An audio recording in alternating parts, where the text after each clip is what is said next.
Good morning. A little bit later than hoping. My husband can't seem to get off his last show. I sit next to him and he ignores the hint. Anyway, I'm here today and I'm going to be talking hopefully with Vinnie Grant and also Jay Atkinson.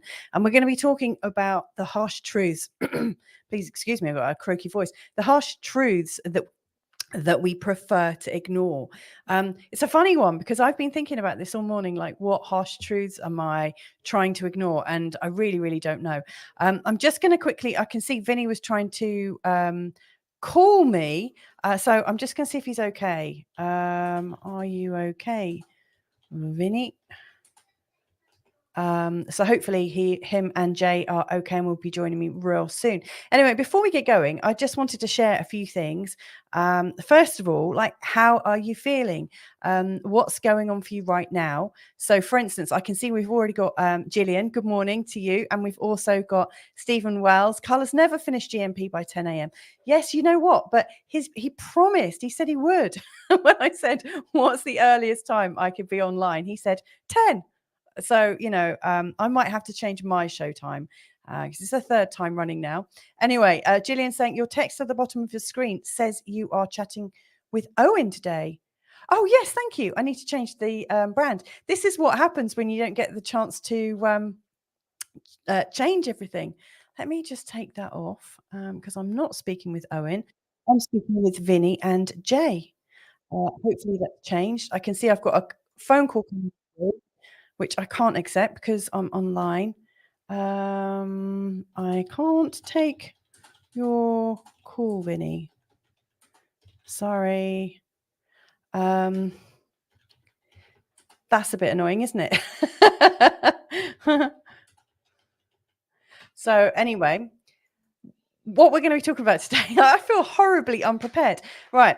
So I was chatting with my good friend Sarah just before the show because she's almost like an oracle. She's I like to think of her as the Sarah sphere because, you know, her thoughts almost come from a different place.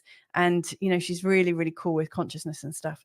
And we were talking about something that we'd noticed going on behind the scenes, like since all the sort of like government bureaucrats, etc., have come back to work after their long summer holidays.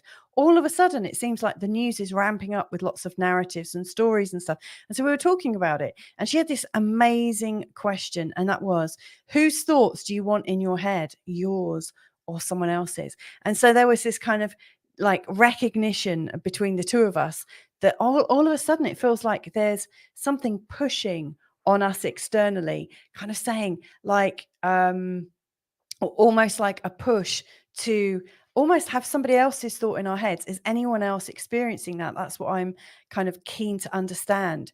If that's just something that can't access on my phone. This is a bit difficult. I'm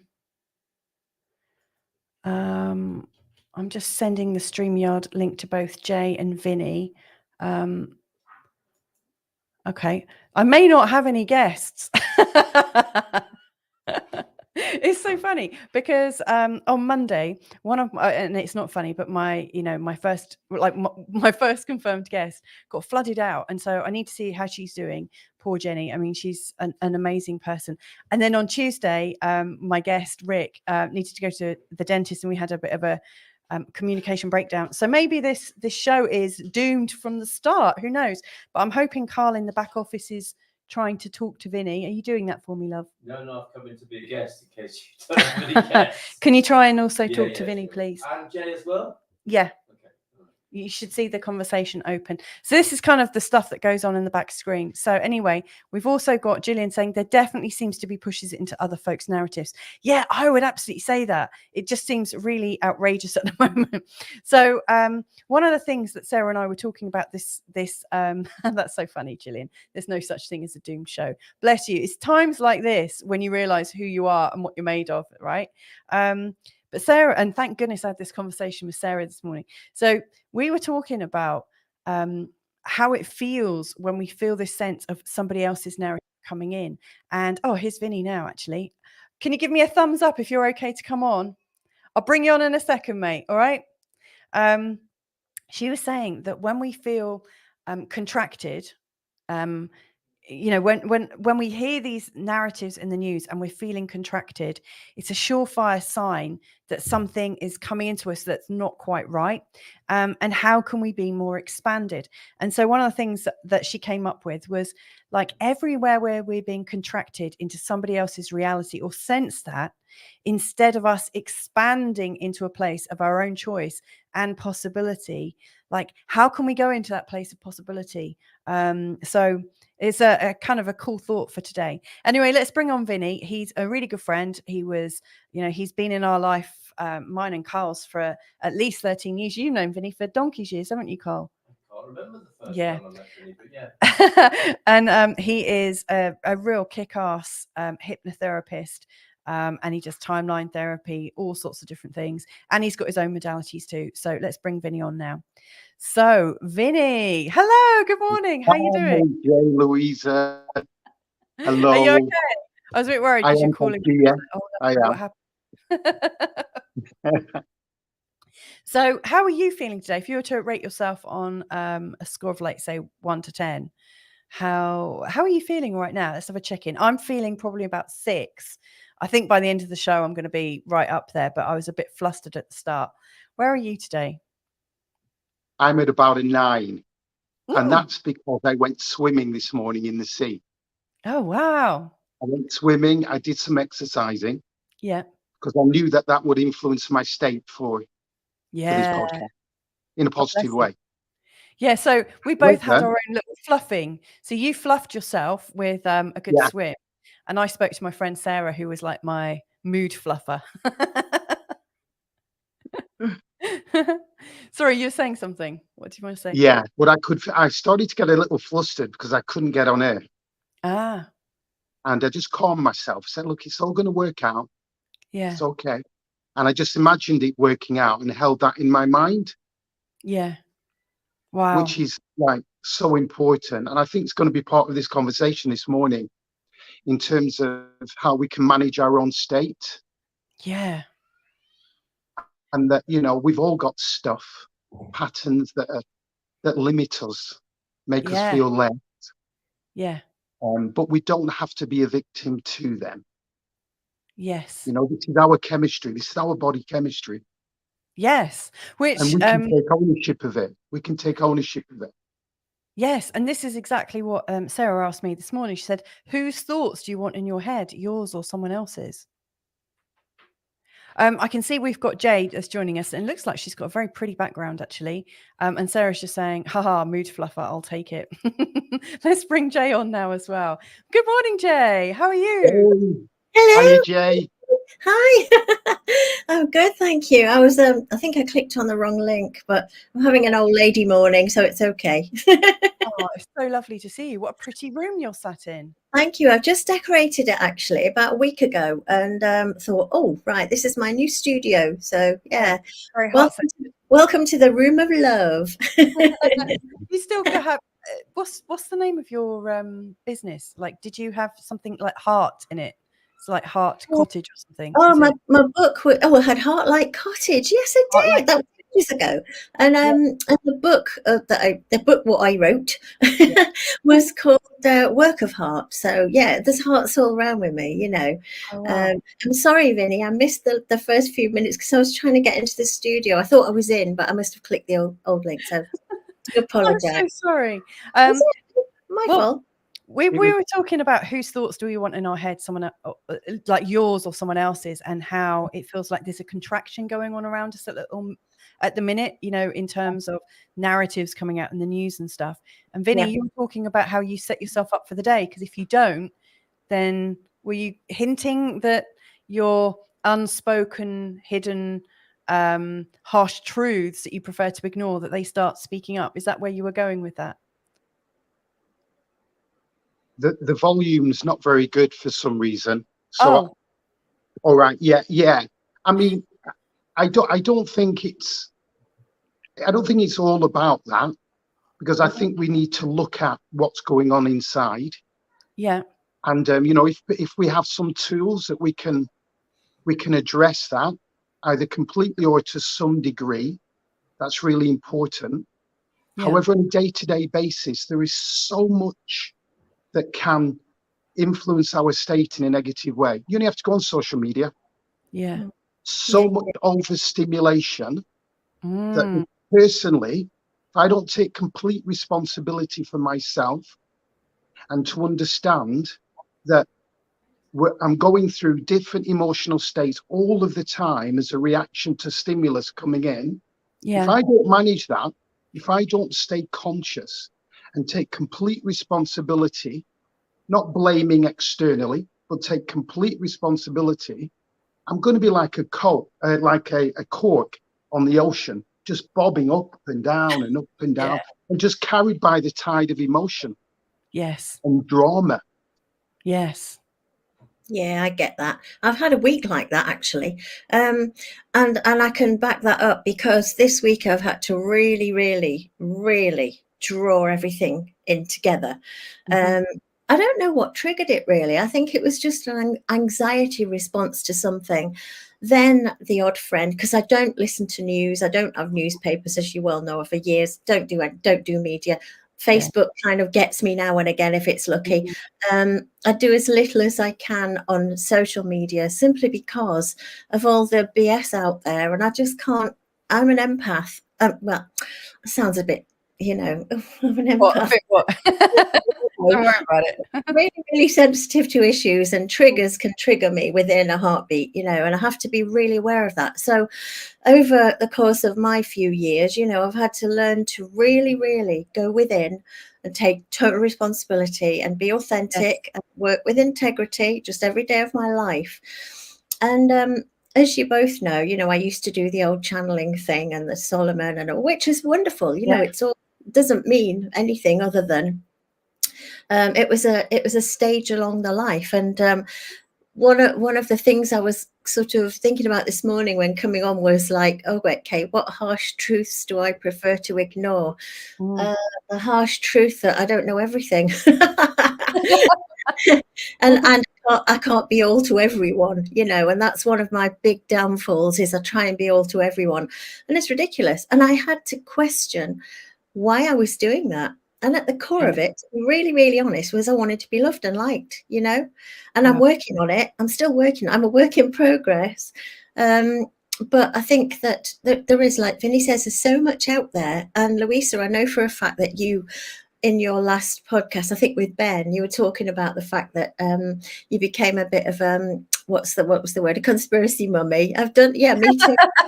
Yes. Definitely, without a doubt, because there's a lot out there, and I wanted answers, and I could see that the harsh truth I didn't like was we were being lied to at every touch and turn.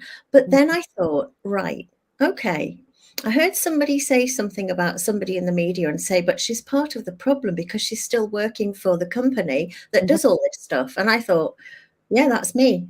We have to take it back to ourselves instead of pointing the finger again at, oh, they're doing this, that makes me feel bad. It's a case of, what am I doing that's making me feel bad? And why am I doing that to myself? You know? Yeah. So it's totally self-responsibility. We have to. And any which way we can to get to the point where we feel better about ourselves or our day. I mean, you know, like I woke up the other morning for no reason whatsoever, felt like absolute crap, and just thought, want to die, don't want to be here, want to go back home, can't bear this life, hate humans, you know, the whole shebang. It really hit me, and I went down that rabbit hole, and I thought, okay, let's sit in this rabbit hole for a while and see where it takes us. And I sat there for a while, and then I got a bit lonely and bored and thinking, this is no fun. And it was just a simple thing like, okay, I'm hot, I'll go to the river, I'll just jump in the river and just swim. And within minutes, my energy just went wee, and I was floating, you know. Wow. It's not always as easy to do that, I know. And it's not as easy for some people in some circumstances to do that either, you know. But I think I've stopped trying to help people, and I'm trying to now help me, because being a better me will be more beneficial to the rest of the world anyway, you know. That's just anyway. Thanks for sharing that. That's really like real open sharing. You know, you made yourself totally vulnerable there. I mean, very few of us actually ever admit, like, oh, I'm just thinking I want to leave this place. I hate humans and stuff. And I love the you don't know this yet, Jay, I don't suppose, but Vinnie was saying this morning he went for a swim in the sea. And so both of you came back into your senses. You both came back into your body through natural earth water. Isn't that kind of cool? You know, that Vinnie knew that that's where he wanted to be. And then, you know, when you were feeling terrible, you listened to your body. Was it your body speaking to you? Yeah, absolutely. Yeah, and it's nature for me that does it every single time, you know, or stroking my little cats, who I absolutely adore. I always get on with the cats because they listen to me and they don't talk back. But, you know, when I go to nature, or I literally, because I'm probably further from the sea, living in Llangollen in North Wales. The sea is about probably an hour away. So we live right next to the River Dee. So I love wild swimming. So I just walk down in my cosy, you know, jump in the water and sit there and go, okay. Just take me or sort me out. Wow.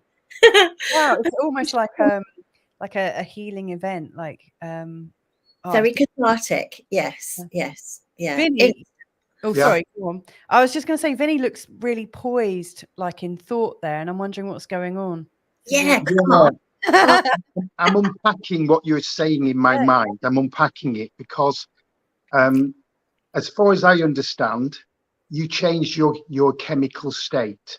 So instead of your body releasing stress chemicals, your body started to release endorphins. As a consequence of that, emotionally, you felt different. And as a consequence of that, cognitively, your thinking changed and became more positive. Suddenly, instead of tunnel vision, which we get, and I go to that place as well and think, you know, I don't want to be here. I have my way of shifting myself out of that through emotional release. This process I do. Yeah. However, so I really get that. What you did was change your chemical state. So when we are feeling down, and I don't believe there's an exception to this, the thoughts we're having are being driven by the shift in our chemical state. So the noradrenaline, cortisol, the stress chemicals have flooded our system and drives our thinking. So we respond emotionally in a stressful, fearful way, and cognitively we're thinking that way. So the thoughts we're focusing on are generally the worst scenario outcomes. Yeah. So imagining the worst outcomes, we're reliving an event over and over and over again. We're manifesting, so we're attracting similar thoughts. What I found before is that I will, without realizing it, go back to other times in my life where maybe I felt embarrassed or felt humiliated or shame. And I'd be reliving all of that as well. So I'm driving myself deeper into that chemical state. My body's releasing more of that noradrenaline and fear-based chemicals. So I'm stuck. Now, what a lot of people will use to shift themselves out of that is food, alcohol, film, going out recreational, exercising, jumping in the sea. You know, So what I was thinking then is that, you know, we're just this amazing being that will shift ourselves in and out of different states through our own thinking, where we focus our attention internally. So externally, we know how we feel. We're lying there. We don't want to be here in the world. The very thoughts we're thinking about are the thoughts that are keeping our chemical state current. Yeah. And it's self-perpetuating on a loop. We think more thoughts, more imaginary outcomes that are negative based, and we stay in that place. And then there's and then at some point we shift out of that chemical state into another chemical state. So this morning I woke up and I felt a bit nervous about the show. Yeah, really. I had thoughts like, oh, what if I can't answer a question? What if I make an ass of myself or something? And I thought, what? I just said to myself, hold on a moment. Let's remember who the boss is. Yeah. I'm the boss. You're the chattering mind, but that's okay. So this morning we're going to go for a swim. Yes. And that's what I did to change my chemical state. Wow. I know it sounds very clinical, but you know, when I work with people to create, somebody comes with a trauma and they leave without it. The reason they leave without it is because they free themselves from the chemical state associated to the trauma that may be from childhood, that's long gone and finished. It's not happening outside of them, only on the inside of them. So we free them from that chemical state. So the body no longer goes into the trauma response. They have the memory, but they feel completely different about it. Yeah. Why? Because emotion drives thought. Emotion drives perception. Emotion drives cognitive experience. And it all comes down to a chemical state. Yeah. And if you unpack that, it's energy. All energy. Yes. Well, I love that. And I need to put my hand up and admit I felt my chemical state change as I was waiting for Carl to finish his show. And Carl is saying, hang on. I pretty felt it as well. Oh, bless you. But, you know what? We were talking about we need to take responsibility, and you know, like whose reality do we want in our head? You know, who's in charge here? And that triggered so much of an old set of feelings and emotions for me, and put me at a detriment, because Carl said, like, it's like, you need to finish your show, and he's like, I'm just going to press the end credits, and I already know those end credits are 1 minute 7 seconds, so I already knew that his ending of his show was going to eat into our time, and mean I had no time to prepare. And he actually said to me, look, just end my show now, like forcefully end it. And I refused to do it. Kill me now. But I couldn't bring myself to destroy a show. And part of that, like, was it that I wanted to be a victim? Was it that I wanted also not to destroy what he'd created? I don't know. But what I'm taking from this is it's very easy for me to blame him or be pissy with him. And then I felt all flustered and stuff. But actually, I'm just going to change the time from next week and change it to 10:15, because Carl can't actually get. That means I've got until 10:15 then? No, it means you finish. No, because actually what I realise, normally when I do a live stream, I'm on my show 15 minutes before and I'm mentally preparing myself. And I haven't got that time to mentally prepare myself. I'd have had time to answer your query, if you wanted to like speak to me, Vinnie. And I haven't allowed myself that time. And so the chemical changes that came up was all based around shame of not being good enough. And I've given myself the exact recipe. That shit rolled downhill as well. Well, hardly. Honestly, I'm not. I know I tend to wrap up a lot of what I say in jokes and humor, but in that state, you were my mother suddenly. Oh, so Carl pointing out my failure and shortcomings. Well, so I instead of being constructive and positive, I went to a destructive. Well, just cut my show off. Yeah. I will martyr myself so that you don't judge me so harshly. Kill my show. Kill me if you like. Yeah. So we both, interesting, isn't it? We both went into like a martyrdom victim. Yeah. So yeah, I get that. Carl wasn't taking responsibility either, you know, because he could have actually ended his show on time. I think we discussed like 55, you know, like at 9:55, but that hasn't happened. And, you know, I think we both need to take responsibility and stop trying to be okay for each other. And that comes back to the original thought, like, whose thought do you want in your head? Which is slightly different to what harsh truths do you prefer to ignore? But one of my harsh truths is, for some reason, I've got this pathological need to make things right for people. Yeah. Which is nice, but it's really crazy, isn't it? Oh, well, my little thing, I'll be honest here and say that I went through a bit of anxiety before coming on, because I'm thinking, it's stupid when you think about it. But I'm thinking, oh my God, what if I don't look right? You know, what if I look dreadful? What if my hair doesn't go right? What if, shall I put some makeup on? I thought, no, I don't wear makeup. Why am I bloody bothering doing that now? And it's like, for who?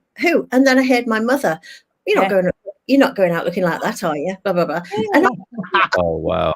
Obviously grew up thinking I was ugly. I really did. All my life I've thought I'm ugly and I'm worthless. And that's stupid, because I look in the mirror and think, well, you're not that bad. You know, you're not yes. Well, that bad. But it's the mother voice, and that anxiety started to creep in because, oh, have I got the right top on? Have I got the right this? That? Yeah. And I'm thinking, it doesn't matter, because what I heard, I went to a lovely thing with a friend of mine, Andrea Prophet, if she's there. Hi, Andrea. She's a wonderful lady, and she does sound healing and sound therapy and a whole host of other wonderful things. And I went to one of her retreats a couple of weeks ago, and it was like, I can't hear very well these days. My ears seem to be, you know, departing this world before me. I'm going bit by bit. And so I couldn't hear anything. And I'm sitting in this beautiful setting with this sound, and she's chanting and saying these wonderful, I think, wonderful things, because I couldn't bloody hear her. Anyway, the next thing I'm thinking, what do I do? I can't hear anything. I'm not going to get this. I'm not going to get this. I'm wasting my money. I'm wasting her time. And all of a sudden, this voice in my heart said, listen with your heart. Doesn't matter. The words, what is your heart feeling? And you know, I had the best day after that. And interestingly, it triggered a channeling, which I haven't done in a long time.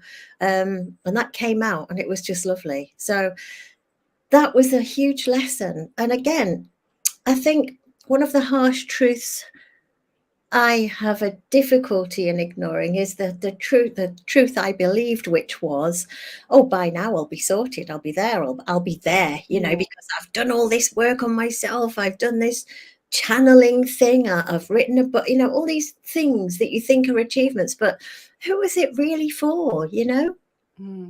Now, at this juncture, I'm beginning to realize I can actually live my life for me, not for every bugger around me, you know, and not be all to everyone. And I'm not Mary Poppins. I wish I was, but I'm not. You know, I'm just Jay. Oh, that's really hit me in my heart. I think Carl's welling up. Yeah. Are you feeling up, love? Beautiful.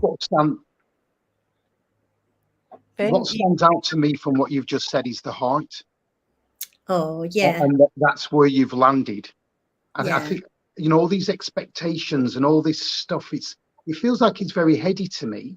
Yeah. What people think, oh, I should be like this for people and you know, be the one, and all that stuff. It feels like it's very heady. Yeah. But when you said about being there for you, I instantly felt, it feels like it's very heart connected. Yeah. And for me, that's my aim, to be in that place as much as possible. So when I'm in that place, I don't care what people think. I don't care if I make a mistake. Well, there's no really mistake, you know. If I forget, doesn't matter. When I'm in my head, then I've got a problem with it. Yeah. Every time. When you said that, I really felt it here. And I believe that's such a powerful place to be. Oh, it is. I think we're less susceptible in that place to all of the distractions, and we can see more clearly. We can. Well, somebody's delivering information, whether it's a politician or whomever, whatever. We can feel if that's truth or not. Oh, can't now, we? Here, it's much more difficult. Yeah. And so this is heady people, for example, that may be very intellectual or very intelligent, very heady, I believe will not be as often. Now, let's get this right here.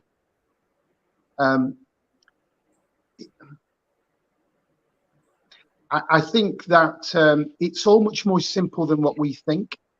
And when we're here, we can tap into that simplicity.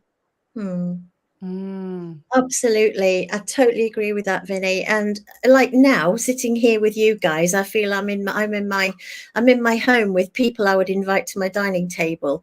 You as well, Carl. I know I can't see you, but you as well, darling. And you know, I do feel like that. And it's like, because we speak from the heart. And I've always said this. It's like when people go, "Oh, I don't know what to say," I'm like, speak from your heart. Just say what's there. Be authentic. Whether it's, you know, I mean, I can accuse myself of occasionally, and I will say this, I can be racist. I don't mean to be, but I can say something in a moment. But then I'm thinking, what does my heart feel about that thing that I thought that I'd been fed from, whatever? You know, I'm thinking, I can be everything that everybody out there doesn't like. I can be that person. And when I am that person, I believe that's who I am. But I know with all my heart that that is not who I am. I'm made of finer stuff than that. You know, we all are.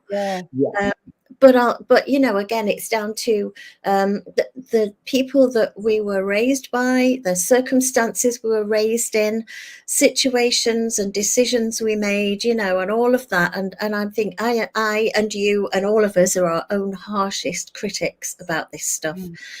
But when you speak from the heart and you're authentic and you're with people who are also doing the same thing and feeling the same way, you can be anything you want to be, because everybody knows that when you speak from the heart, that is the only thing you feel. All the words that you say mean nothing really, but the heart's here. And I feel it with all of us now. I do, you know, that's not being silly or cliched, or it's just a lovely feeling. And it's nice to be in this company for me today. Yeah, it's really beautiful.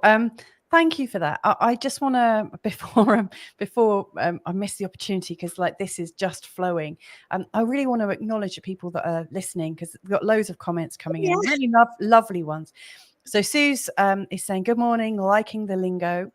We've got Sarah saying, love that, Vinnie. It's important to include ourselves in who and what we nurture. Fabulous.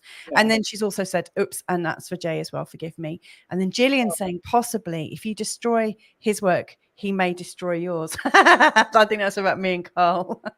But that's the thing. We would rather destroy our own work than each other's. Isn't that crazy? Never marry your mother, Carl, even though how many do that? Oh, yeah. I'm interested in everyone's thoughts about how blame comes into play with focusing on truths. Yeah, but I really like that comment, Sarah, because actually, you know, the truth that one of the truths I've uncovered just in this like last half an hour about what's really driving me is that, you know, I'm more likely to when things aren't quite going in the flow I'm expecting, I'm more likely to submit or try and help somebody else rather than actually say, actually, no, you know, or you know, I go into a kind of unbalanced kind of, like, I don't know, it's almost like fighting with reality. Whereas if I was just able to say, okay, this is starting at this time, this is going to be okay, this is exactly as it's meant to be, what is what's best, I'd have been in a much more resourceful state. But blame comes up straight away. And like self-blame, which we're all doing here. I have been doing. Gillian's also saying, pattern, keep them happy so that you might be safe. It's a trauma response. Oh God, that hits me in the heart, that one. Thank you, Gillian. Really, truly. Yeah, absolutely. I'm terrified of upsetting people, you know, but I find that and again, this thing about the mother, I've been finding this week in my life in particular, and last week, there's been a lot of mother-son stuff coming up. And that's what you're talking about as well, with mothers and sons. And you do find, and I've often said to girlfriends, you know, who does this husband of yours represent? Oh, I don't know. What do you mean? I said, well, does it seem a bit like your dad? oh my God, he's just like my father. And I'm like, yeah, we marry our fathers and we marry our mothers inadvertently. And I know that when we trigger one another, and that in a way, that's part of what I'm separating the old energy flowing now into the new energy, that we're trying to not think that way anymore and not be those people anymore, whilst at the same time bringing along the good bits from that bit into this bit. And that's the bit that's really difficult. So when it's a husband and wife and you become inadvertently Carl's mum because it triggers you, because obviously something in your life was Carl's mum was you in your life too, even though it might have been your mum, your dad, or whoever, you know. So he projects. I become his mum from your emotions. Do you want to like you're being spoken about, Carl? Would you? I am here, you know. I know. That's why I've turned your volume up, love. Well, and I've also got my hand up in the corner to speak. I've been so reduced to my childhood state, and she's ignoring me as well, which is even compounding it. Not. Well, I've got transformational news as asked. Oh, okay. I've been a good boy and I've done the homework. Thank you. Would you like to come on? Give us some transformational news. Well, I don't want to just sort of ride roughshod over what everybody's been saying, because it's been amazing this morning. And I'm gonna give you I grant you divine permission to ride roughshod, and I'll love you anyway. And that's like that's like you know. That's the divine mother speaking you're the right fairy there. godmother, Jen. That is Mary Poppins. Thank you for that. And as clunky as this might be, it's a test of everything that's been said. I've been set a brief of finding what was originally positive news, and as I said on Monday or Tuesday, problem with positive news is it's very subjective. And it's becoming as polarizing as negative news now, because it's like, oh, bloody hell, that's just climate change propaganda, that positive news. It just gets somebody going or whatever. So I was thinking, okay, what's transformational news, or what would be a transformational news moment, a feature on a radio show or a live stream? And I've gone straight to the belly of the beast now. And I recognize. Do you want to come on screen? No, I'm fine where I am. Open. No, I'm good. I'm good. Okay. I haven't got any trousers on. I'm gone to. You're not going out looking like that, are you? What do you mean? You haven't got any trousers on. Now, I'm going to the belly of the beast. We're talking about news, okay? And this is an experiment. I've gone to the Daily Mail online, okay? And I want to say before I share this, and I'm not going to share it on screen, but this is a part of this experiment of transformational news. And what that might mean. I am going to be talking about things that do trigger people. So if you're in a state where you just, like what Jay was saying, I don't watch the media, I'm going to go straight into the belly of the beast of the media, into a very triggering issue that's being reported in the paper. And I'm doing it not because I want to upset anyone, stir things up. I want to do it from the point of view of testing what's been said about how it will affect your emotional state and how that can be observed. Now, for some people, you might want to just go and make a cup of tea now. You say, okay, Munson's taking us into the mainstream media. This isn't for me. I'm going to go and make a cup of tea. For those who want to take part in the experiment, and I can hear you want me to just get on with it. Okay. This is the headline. So what I want you to do is just see what happens in your body. That's a good so challenge on. And I couldn't have found a better story than this. Mayor Eric Adams says New York City's migrant apocalypse will destroy the Big Apple, as he warns that 10,000 illegal asylum seekers arriving every month from the border will flood into each of the 5 boroughs. The headline in the Mail is "Migrant Flood Will Destroy NYC." Now, what I want you to do, if you haven't just gone to a triggered place, and I apologize, and I do it only with the best of intentions here, exactly what Vinny's been talking about this morning, and all of us have been talking about. Where have you gone inside with that? Can you come to where Jay was talking about? Can you hear this with your heart? Do you live in New York? I mean, we can rationalize this, can't we? If you don't live in New York, maybe it's not such a big deal. If you're reaching into New York to respond emotionally to this story, what's that about? What's going on? And, this can't be rushed. So I will leave that there. There is time left in the show, isn't there, to process this with some of the best people in the world who could address this with us, with you. We can maybe come to it right at the end. Yeah. Okay. Just to because that will allow it to settle. I promise you, I'm not doing it to stir the SH1T. I'm doing it because of all that's been said so far. Very valuable.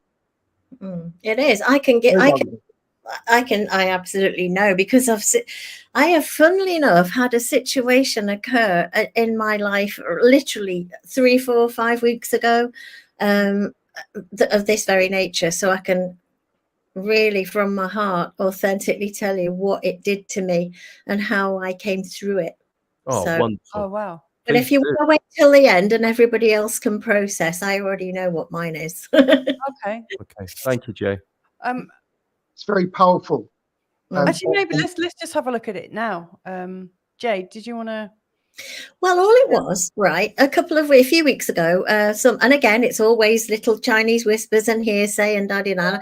I was in a reasonably good place. And so for me being in a good place, you know, I grasp that and hold on to it. It's like, oh, this is bliss. You know, I've got 5 minutes where I'm not worried, thinking, you know, stressed out, you know, and you know, feeling like I'm anyway, the point is, so somebody rang me and said, oh, have you heard? I said, heard what? I don't hear anything. I'm a hermit.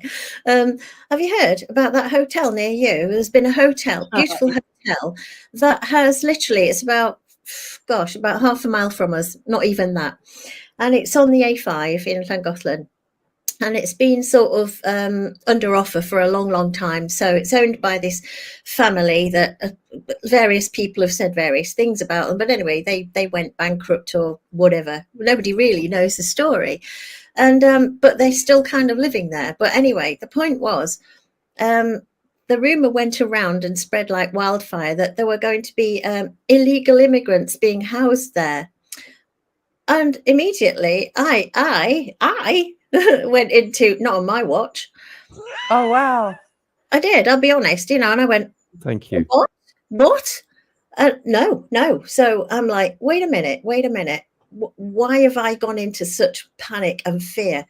And then my head took over and said, well, you know, you do realize, you know, my Evie, my granddaughter, who's 11 now, is starting school and blah, blah, blah, she'll be going into the town. There'll be all these undesirables in there. And what's going to happen to her? And off I went.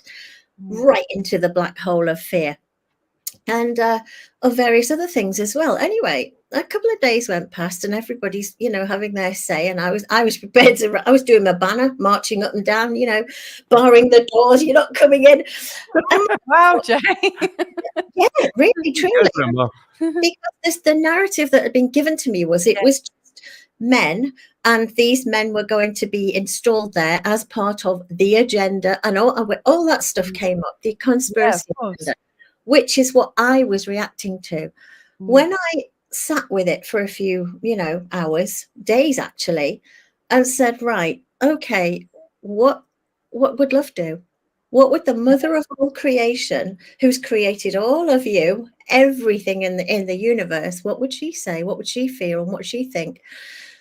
And I felt ashamed of myself. And I just thought, oh my God, if I was one of those people that had taken it upon myself to run from a country that I was terrified of, I'm feeling it now and I'm feeling tingly and emotional. Oh my God, I would be so grateful for anywhere. And why should they have to be grateful for just some shitty old hotel in the middle of, you know? And I completely changed everything. Then I decided to do some digging. So I said to these friends who had been adding fuel to the fire, oh yeah, and of course, you know, load the gun, I will fire it. So they were all sitting on the fence as per usual, you know, and it was like lots of people. This is not my friends that are close to me. This is other people sitting on the fence, shooting the old. But anyway, so I said, well, I'm going to find out the truth of this. So I got in touch with the council, Denbighshire Council. Wow, you actually took action. Done. That's good. Well done. I thought, I don't know if this is true or if it's another one of those media fire the gun at everybody and see if they all run, which was true. When I rang the council, they knew nothing about it. So I said, well, have you had an application for? And we would need, and they gave me all the ins and outs of what they would need, and they hadn't had. This lovely man even got back to me and said, I've been around all my other colleagues in the building, in those departments, to find out if they'd heard anything, and nobody has. And I can assure you, if we do, we'll let you know. I was like, oh my God. And I put a stop to it there and then. But I went right into it with my fear, I'm going to act, the warrior in me came up.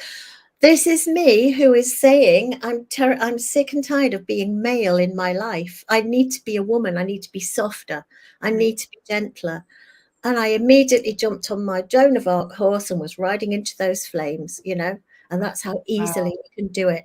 And I think personally that the media generally, the what do we call it, mainstream, does this so that we will be triggered. And our job is to stay out of the crap and stay in that place that says, no, my heart's speaking now. And you have no place here. Love that. Hallelujah. Hallelujah. Yes, I love that. Genuine. I really had to move through those nasty, horrible, awful emotions and look at myself and go, what? It's not you. Well, Jay, that is amazing. Thank you so much for that response. Welcome. You're welcome. Yeah, I'm not a nice person sometimes, and I'll admit it, but I try to be. Well, that is the story of every man and woman, isn't it? And the show is called what? Harsh Truth. That is the harsh truth, is it not? We're all arseholes at times, and the best, and some of us more than others. It has to be said. But to own your inner arsehole, so to speak, in a way that you so beautifully did there is just magnificent. Thank you so much. And Sarah's saying, back off. My heart is speaking now. I love that. And we got some lovely comments from Gillian. The heart speaking. It is all about heart. I want to talk about the flood as well. But anyway, Gillian saying, I'm smiling and observing. And then I spotted that I wasn't breathing. I simply restarted nice full breathing and I'm back in a sun-filled room listening to lovely blethers. Never realized that's where you live, Jay. That's near my sister's. And over the years, there's been way more going on in that area. And yet it's actually a lovely place with strong community. And what I used to hear about in that area decades back was the whole Doug thing. She means drug thing. Yeah, well, at that time, I knew there was something super powerful about that part of the world.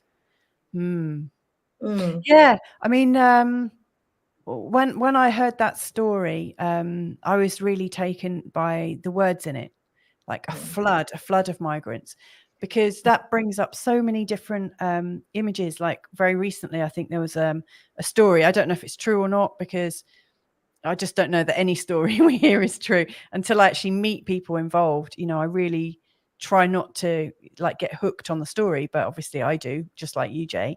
But I think there were some migrants who drowned recently. Yeah, loads of them. So the whole idea of a flood of migrants immediately brought up this life or death kind of scenario.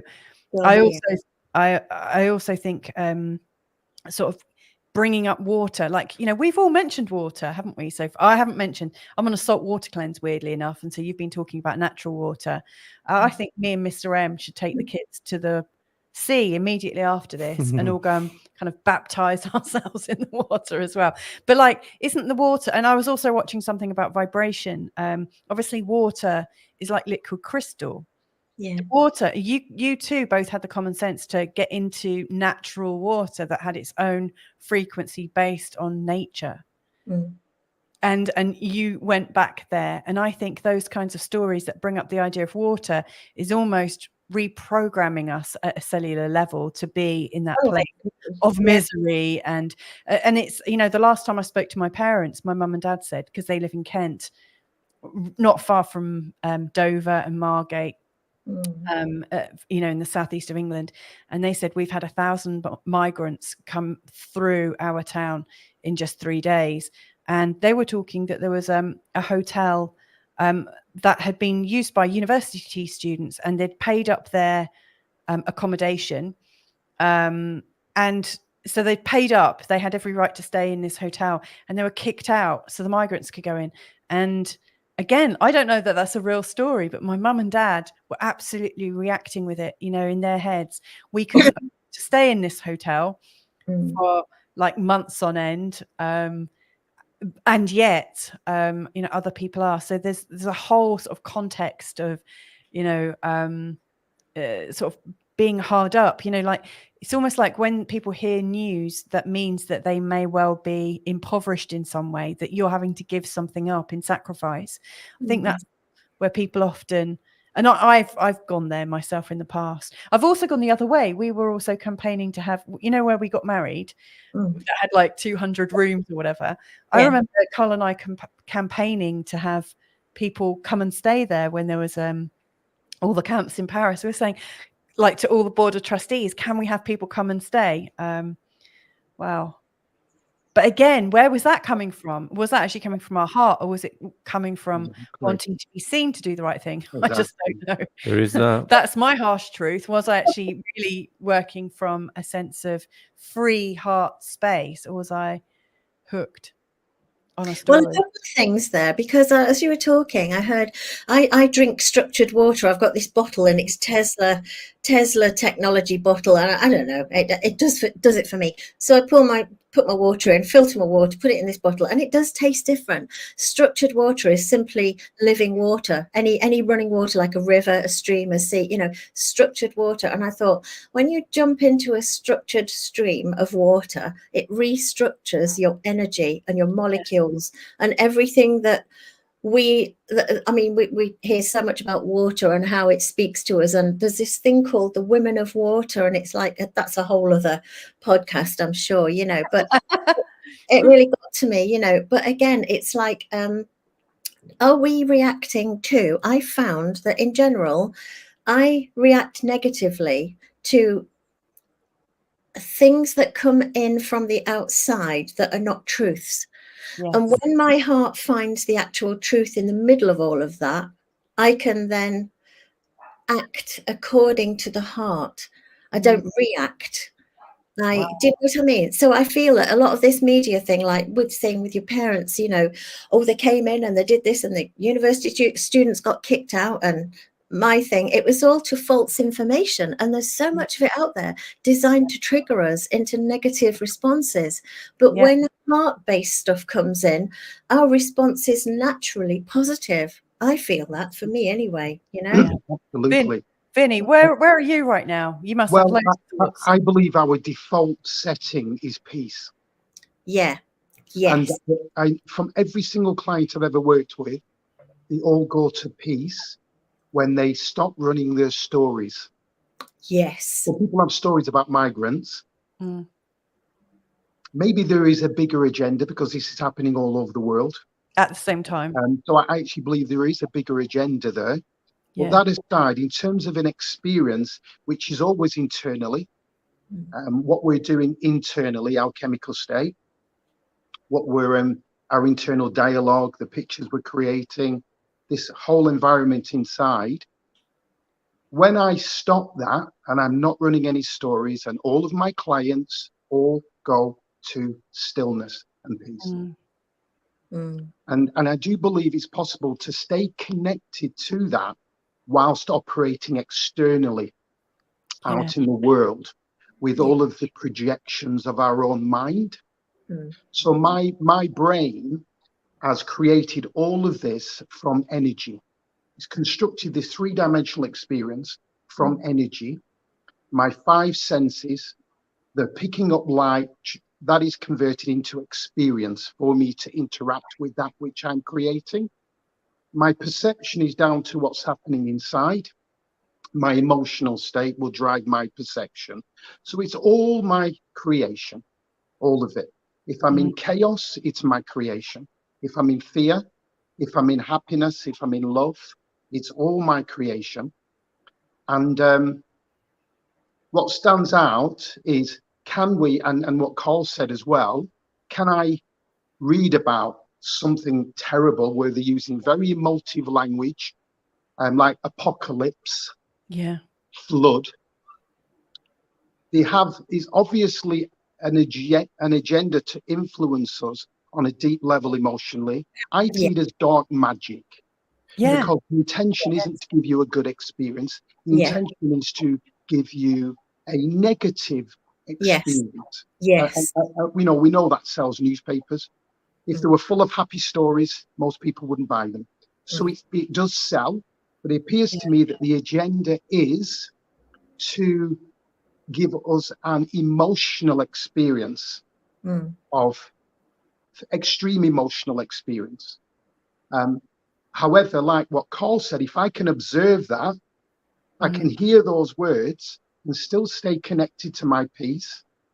Maybe at times take action if it's appropriate, to still take action, however, remain in peace or remain connected to it, as opposed to getting lost in the emotional ups and downs that are created by the stories, that are stimulated by the words and the energy of those words, and not get lost in all of that. So to my stillness inside, my default setting is peace. Am I connected to that, or am I lost? So if I'm in my head racing around, which occasionally I get hit with a curveball and I go there and I get what I call get lost. So I'm lost.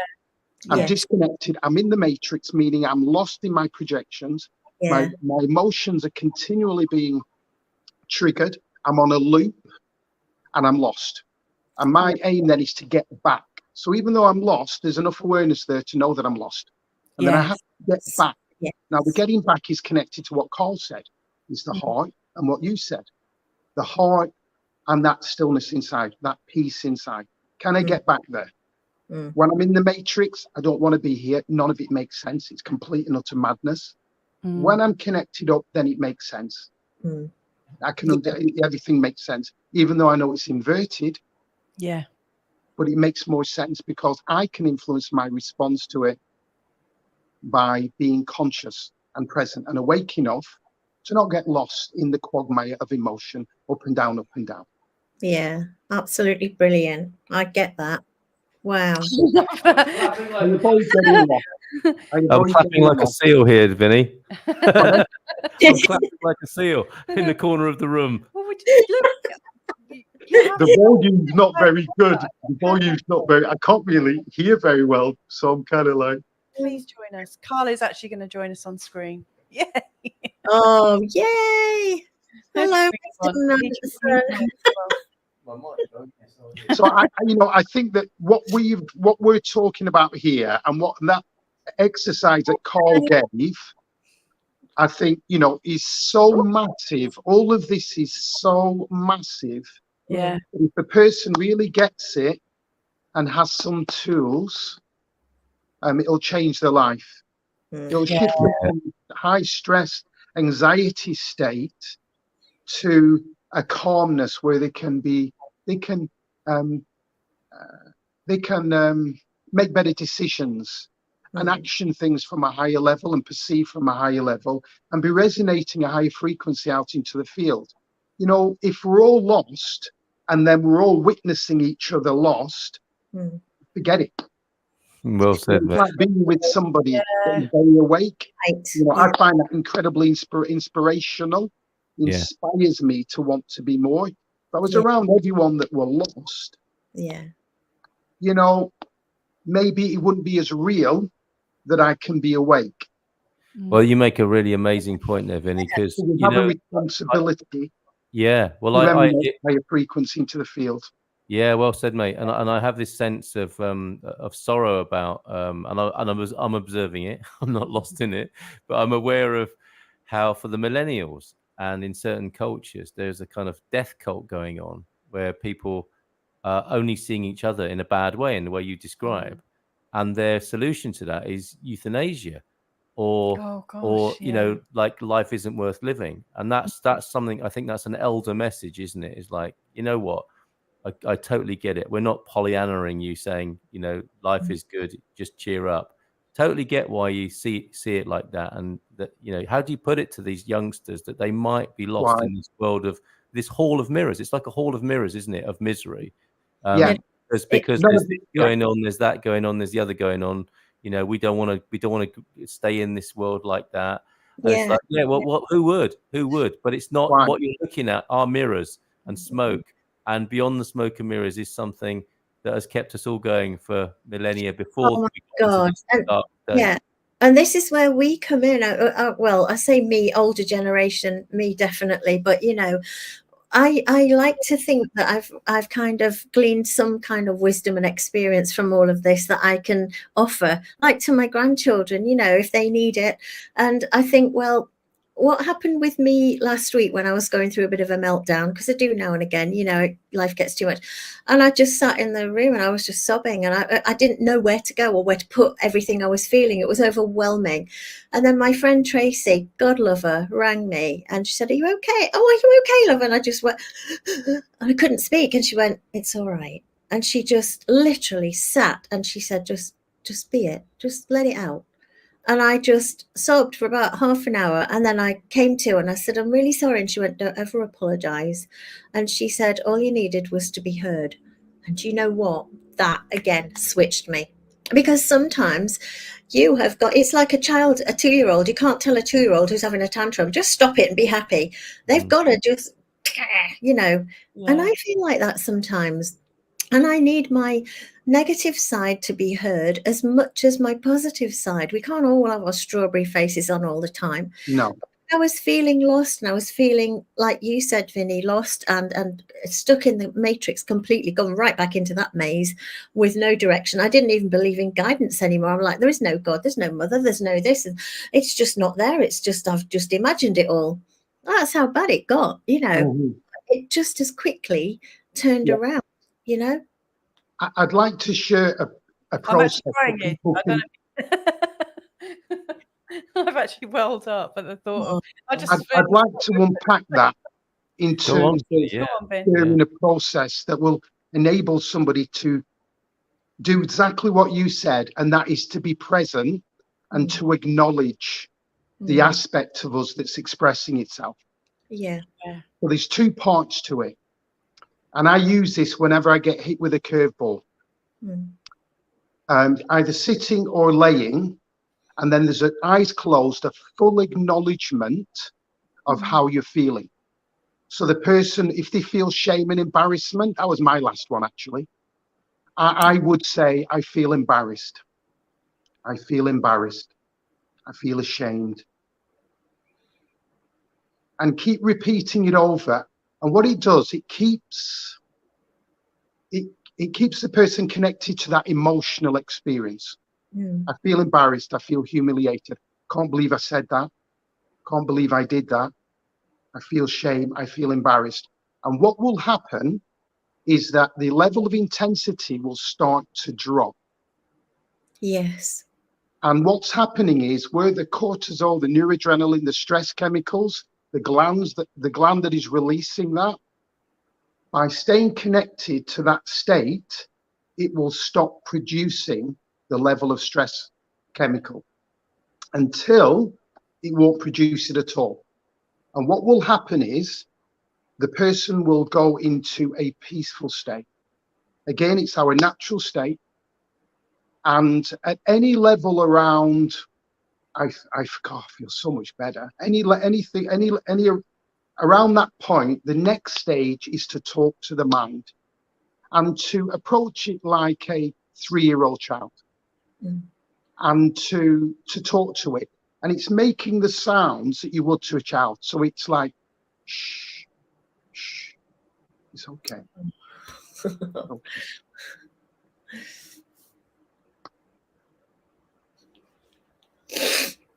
This is making me. Oh gosh, this is making me cry.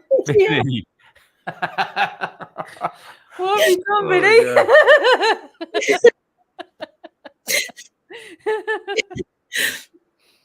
That is so powerful. Bless you. Thanks, Vinnie. Thanks, Vinnie. It's really, really powerful. And what it does, it calms it down. Yeah, it does. And it lets you have a voice. That's the thing. And so many of us grew up being told to be good girls or good boys or shut up. And, you know, we were ignored and we felt very, very invisible, in other words, because we were brought up in the culture of people, children are seen and not heard. And we saw and witnessed traumatic things that we had to internalize rather than tell someone because we weren't allowed to.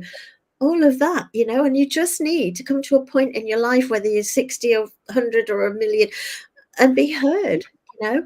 And that is so powerful, Vinnie. Thank you. Thank you. And that acknowledgement is what you're actually doing there is introducing a new energy into the field. And it's got to be done from a place of love. So the person feels it. And even if they have to pretend, it doesn't matter. We're doing a lot of that anyway.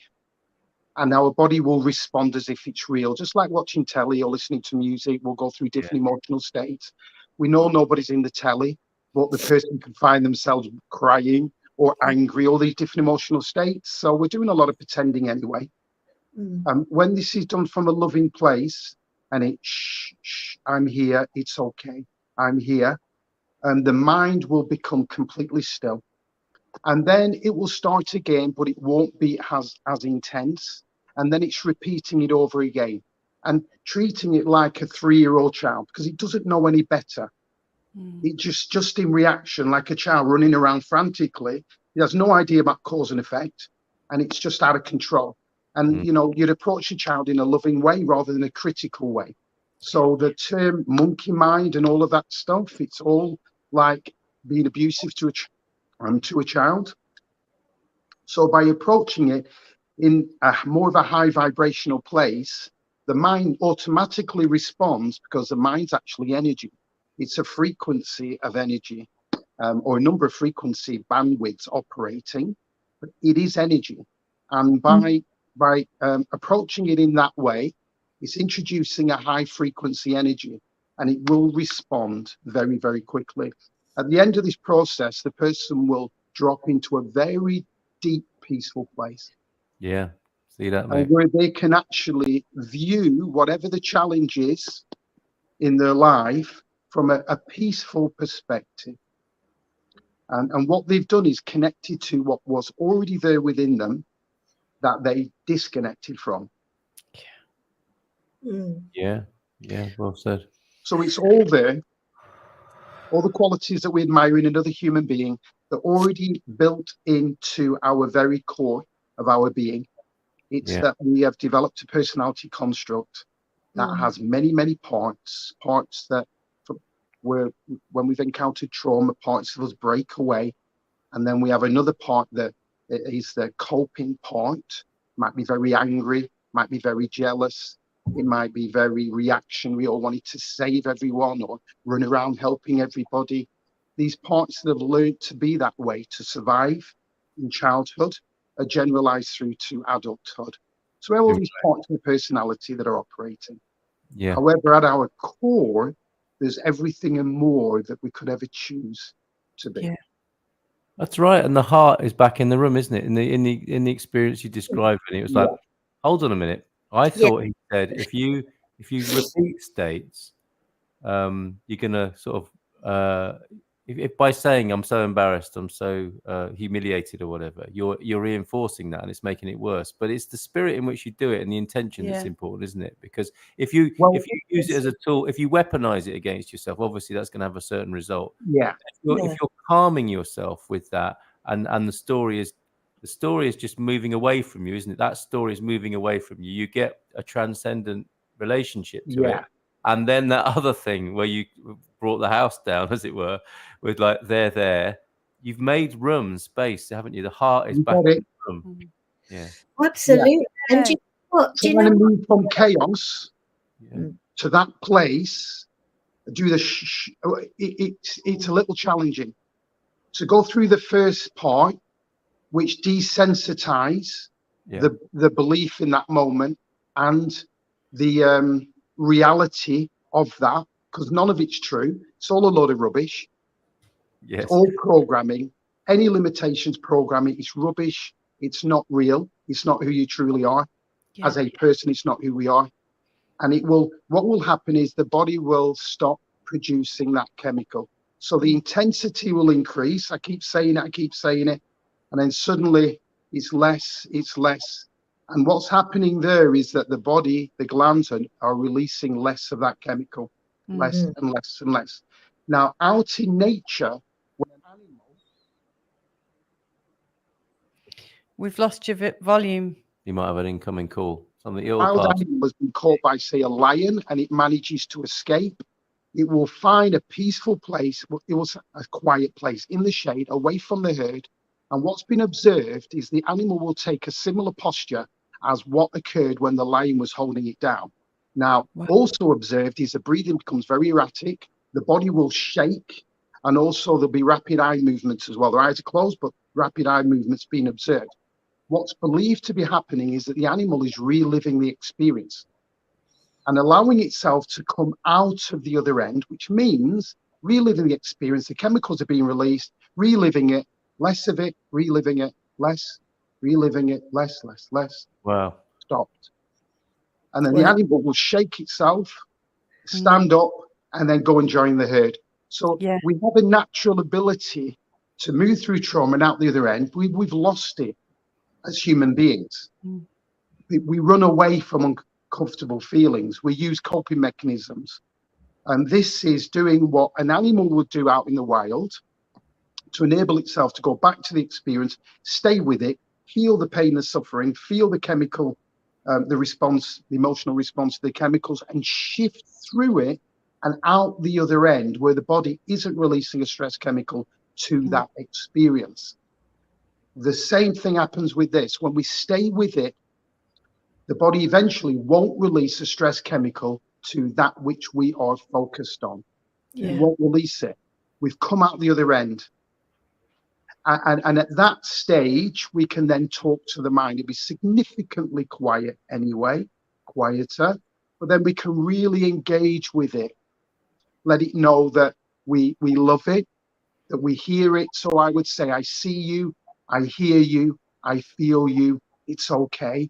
Shh, it's okay. I'm here. I'm here. And honestly, it's like a little baby in your arms. A little baby. I don't know any better. I really love that so much, Vinnie. And it reminds me of what, when Jay was saying, we grew up in the generation of children should be seen and not heard.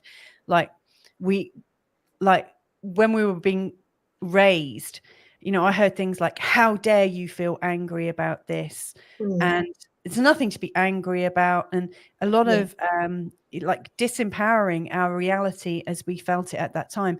We were always encouraged to leave that emotion and not actually process it. And what we do with our kids, because we've chatted about how obviously that affected us and because, I think each generation is standing on the shoulders of giants, from what we observe from our own parents, we get a clue as to how we might want to do it. But, when our kids are upset, we trust that they are actually upset and we just kind of hold them there and they do shake. And I think kids do all that kind of crazy moving around. Animals do, they shake everything off. But you're absolutely right, and if everyone was raised to feel okay to have a meltdown and to be loved right through it, I think because they're going to have them anyway, aren't they? People are having them anyway. We're all going to have meltdowns. It's like, don't you dare have a meltdown. Hold on a minute, weren't you just having a meltdown? Wow, it's so weird, isn't it? Oh wow. and I have to say, sometimes it really challenges me because I think to myself, oh my God, I'm giving you the space to be this, and at some level I know it wasn't done. I sometimes think, why couldn't someone do that to me? Absolutely, definitely. I mean, my two grandchildren, Evie's 11 now and Bo's 7, and they're absolutely light of my heart, the pair of them, and the little buggers sometimes as well. But we were in the car one day, and Bo, who's 7, he said something and inadvertently said the F word. And there was no response. I just cracked out laughing. I'm a terrible granny, bad granny. And I just laughed. And I said to Anna, and she went, "Oh, it's okay." She said, "We let them say whatever they like in the house." She said, "We swear. Why shouldn't they? Why should we?" And my mother was always, potty mouth. But if I said even so much as bugger, I got a slap round the ear hole. It's like, don't bloody swear in this house. I'm like, but what you're doing? Well, don't talk to your elders that way. Yeah, have some more if you want. Yeah, elders and betters, they weren't at all. No. But they did this, and I just howled with laughing, and then we just carried on saying it, and then it just lost its kind of momentum, and he went something else. Do you know what? It was just such fun. Really was. He's allowed to be who he is, and that's wonderful. Well, me and all 3 kids are in the back of the car. Carl was, I think, taking the rubbish out, and Solomon, our 4-year-old, said, "Where are we going?" And I said, "Oh, we're going to visit such and such." And all of a sudden he went, "Oh," he said, like, he went with the F word, but like, "Oh," like, he was an adult saying it, and me and the kids just like burst out laughing. It was just so natural. I mean, he was expressing himself. He was like, "I don't want to do this," and he was completely okay to do that. And I'm just like, don't do that in public, okay? Yeah, honestly, the same thing in public. But outside of the house, we love you for it, but others might think, they're aware, being made aware that they're allowed to be totally who they are with people who love them, like Granny and everybody. But at the same time, they've got to be aware that there is. But then, have they? I don't know. Is this another podcast? Yes, I think it is. I'd love to come back to some of these questions, because we really do need to wrap this up in a sec. I need to pee. Okay. So more water. Too much information, but I thank Vinnie, Jay. It's been so lovely seeing you this morning. I can't wait till we have our first barefoot retreat in Portugal. Yes, come on, let's do that. I'm there. Got my ticket. Or Llangollen or Torquay, it doesn't matter where it is. It's just like we got to get together, aren't we? Yeah, definitely. That would be fantastic. Right. I think you're just going to cry, aren't you? No, I'm done crying for the time being. I am hungry, and I was thinking, am I hungry, or am I just trying to choke down my emotions with food? I think I'm actually hungry. I'll see you soon. Bye, darling. Bye. Yeah, bye, Carl. Oh, wow. What a session. We got loads of comments coming in. So anyway, Gillian says, we haven't lost anything, we've simply forgotten who we are, which I absolutely agree. So many comments have come in. I just need to make sure. Wow. A couple for the end. Now Suze is saying, and this is going back to the water, my New Year's midnight ritual for decades now has been to dip my hands in the ocean, thinking that small gesture connects me with the world. A pensive moment, and then on with the new year. Oh, how powerful is that? I must tell you, Suze, that this thing that I've just recently come across, this Women of Water, it's called WOW for no reason, Wow. But wow, indeed. And they are the 13 grandmothers. It's something to do with 13s and 13 moons and the feminine thingy. I'm not very good at feminine thing because I'm too male in this life. But all that girly stuff. But it's brilliant, and it's like connecting with water, and the women are realizing that we have to now heal the water on a big scale. So, and it's funny because every time I go in the water and I sink into it, my heart just goes whoosh, and I'm going, thank you, I love you, thank you, I love you. Anywhere I go with water, I bless it, and it goes into the water. So I'm doing my bit. So we need to, that's brilliant, because that New Year's ritual has reached me. I'll tell you now, it has reached me. It's reached my heart. So keep doing it. Thank you. Wow, that's beautiful. I linking women and water and the Bible or like traditions and stuff. Mary, like the name Mary, like Mary Magdalene, etc., like Mary, Mother Mary, like etymologically is to do with the sea, like Marie. Like it's all there in our language. Oh wow, tingles big time. Yay. Yeah. So we got Mare, Ma, but it's all there. Mary, Marie, Maria. It's the sea, and it's the divine feminine. Oh my God, that's why I've absolutely got a lifetime obsession with Mary Poppins, because I was told it was that book, and the whole book, the story of Mary Poppins, was seeded into our imagination, if you will. It was into our culture for those who were, could hear the message. And I did, and I still do. And Mary was to me the mother. She pops in and she pops out. And she comes when we most need her, but not when we want her. It's the other way round. And it's just been such a thing for me. So yeah, that explains something as well, the Mary thing, Perfect. Gillian saying there have been real cases of hotels filled with non-native folk, but who knows who they are? And the tent ghettos in Paris were real. I saw them.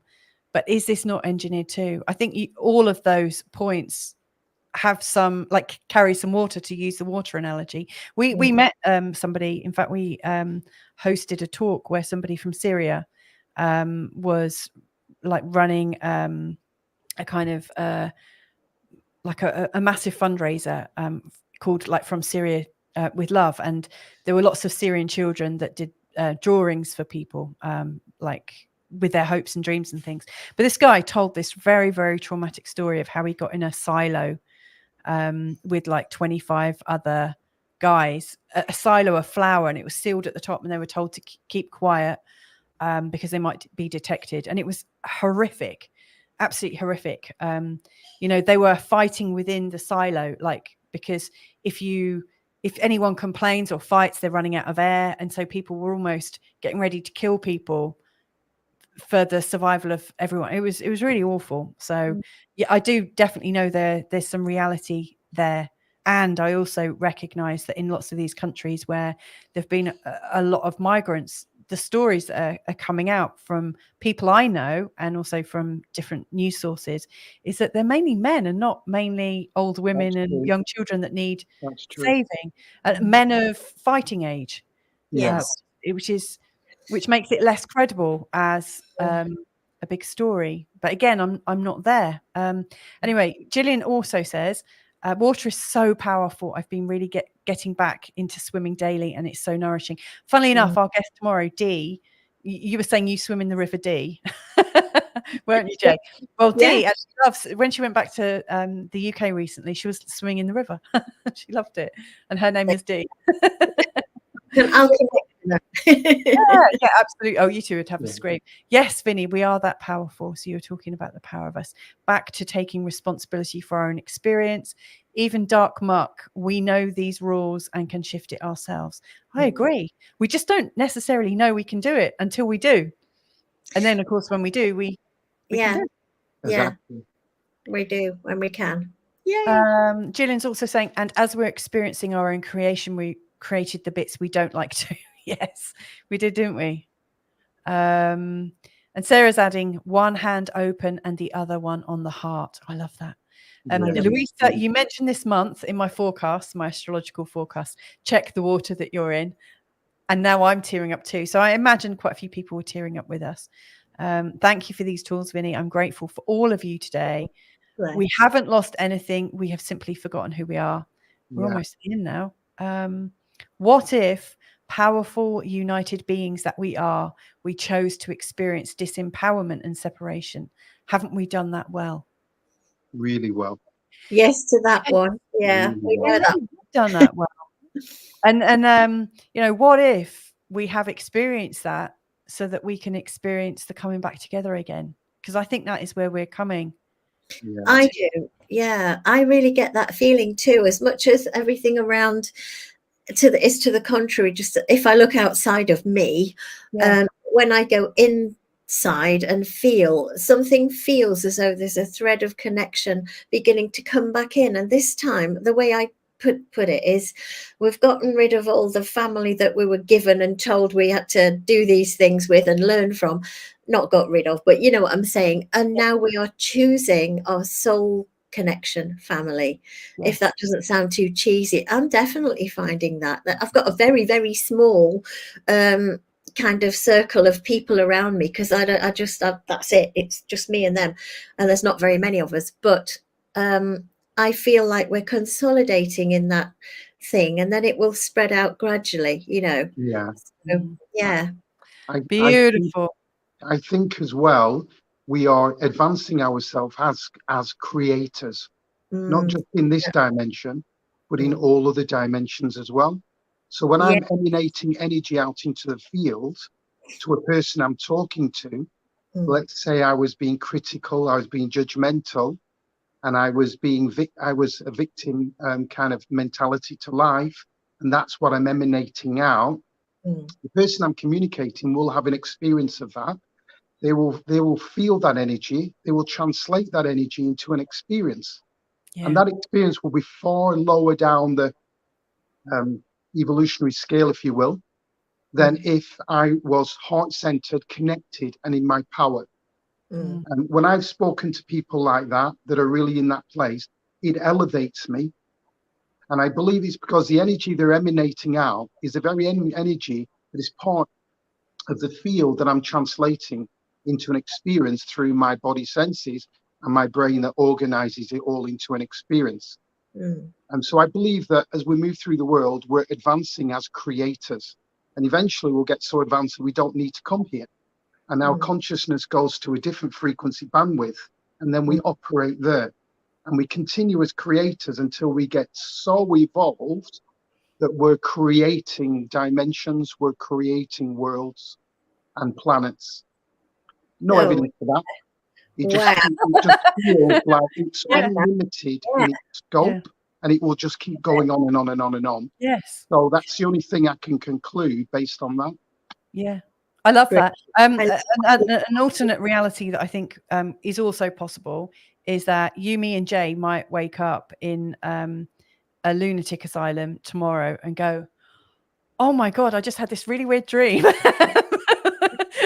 three of us are in Jimmy Jams, like slightly locked up, down. And we realise we've like this weird thing, and we all come to our senses. But who knows? I actually prefer your version of things. Yeah, I like that version. Yeah. I've long since thought I was going to end up like that, if I nearly did one time, but anyway, that was another story. But I actually think all the sanest people probably have, actually. Yeah, definitely. Back to the chemical thing, if I can just say before we go, this chemical thing, I'm really intrigued because you're right. And I was under the illusion as well that for some time when I went through a very, very really bad time, really dark time, and went through, I think it was just after or just before the COVID thing, and I got it before it was even kind of diagnosed as being anything. I was really ill with it and went down to about 5 stone, a stupid thing. Anyway, but all of that catapulted me into this deep depression following a very traumatic experience with moving from a house that we loved because of some horrible neighbors and stuff. Anyway, I went into this rabbit hole and I couldn't get out of it for a long time. So I went to my doctor because everything else wasn't working. And I took the chemicals, I gratefully took the chemicals, not a high dose, but hey ho. And I was on that for about 2 years. And then I began to think, hang on a minute, a chemical brain thing, and then the old conspiracy thing kicked in. What if they start withdrawing medicine from people, and all these people go crazy? And I thought, right, take your power back, find out if you can manage without these false chemicals, because at the end of the day, everything's come from the creator. But I did. I took my courage in my hands and I faced my fear and I came off them, and I've been great since. I still get crazy days, so I'm no better really, but I now am more aware that it's not actually a sin to take medication if you need it for a chemical imbalance. But I prefer now to go Vinnie's way, and I've kind of evolved into Vinnie's way of going, hang on, there's something imbalanced, I can sort this out. I'm not always that rational. When I'm in it, I'm not, but that's the way I deal with it now. Beautiful. So, yeah, just thought I'd add that one in. Wow, it's really good. I am going to have to draw a close to this because I have this real urge now to jump into the ocean. So you were in a river. Can I say very quickly, for the ones, can I say something very quickly? For the ones that aren't near water, and I know I'm stating the obvious here for 99% of people, but you can always use bath salts in the bath, and connect with it that way, and get the benefits because it's all in that sea salt. You're right. Yeah. Well, just for the ones that aren't aware of that. Yeah. And a washing up bowl, washing up bowl with water and sea salt, that, whatever water you can get your feet into. It doesn't matter. You don't have to have a pool or a river, even just a washing up bowl. If you're in a flat and you haven't got a bath, some people don't even have that. Yeah. Whichever way. And of course, if you haven't got like a whizzy device to structure water with, you can use your hands and the intention or sound or wow, this has really reset me. Final comments. Thanks to you all, us all. Thank you. Thanks. Good rest of the day. These guys are hurrying us up now. I've got one last comment that I really want to share, and I'd really love it, if anyone that's watching today, could consider the impact that they're having, because this is really wonderful, and it's one of these like Sarah Sphere ones. I like to call her Sarah Sphere because she's like this little sphere of consciousness. So anyway, how about this? What if every time we come back from the dark rabbit holes, you were just talking about rabbit holes, Jay, we are showing 100,000 other people the pathway to do the same? Oh my God. Amen to that. Thank you, Sarah. That is brilliant. I love it. I agree. Oh gosh. Yeah. I'm going to take that with me. I'm going to screenshot that one. I love it. I'll send it to you as well. Send it to me, because I really love that. Yeah. So what if all of these like little scrapes and emotional cut knees and little boo-boos where we need plasters, and they might last a whole lifetime? What if, as we're doing that, we're showing 100,000 other people how to free themselves from the dark rabbit holes? We could go on forever here, and I know you've got to close up, but one of the things in one of my channeling kind of, I don't know, I don't even like to call it that, but it's like, because it's not anymore, it's just who I am. It's bringing through the greater love that I am and speaking that, that's all it is. But one time when that was happening, it was like saying, for every time you take a step forward towards your own freedom, you liberate thousands behind you. And I totally agree with that. And I can feel that.